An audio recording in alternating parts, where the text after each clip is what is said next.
ဖြာညီ၍စံထာနီအကဲထူပေသည်မြို့ပဲကူဤ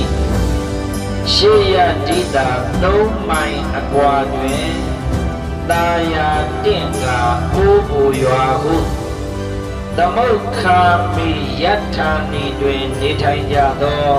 အလုဒာယကာသာရဏဘခင်ကြီးကုသိုလ်သူအလုဒာယိကာမသာရဏမိခင်ကြီးဒေါ်တင်ထွေးသာယတနာမောင်ပြည့်စုံသမီးယတနာမအိန္ဒြေကြည်နုခင်မိသားစုတို့ရဲ့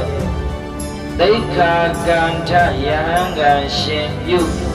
အလူတော်မင်္ဂလာ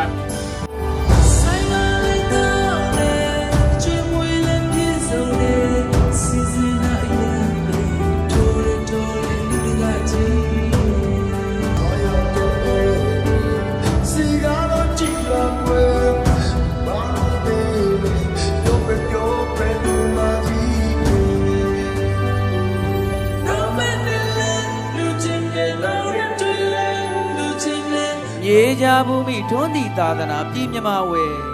အနန္တောနန္ဒ5 ပါးဥထိတ်ချလျက်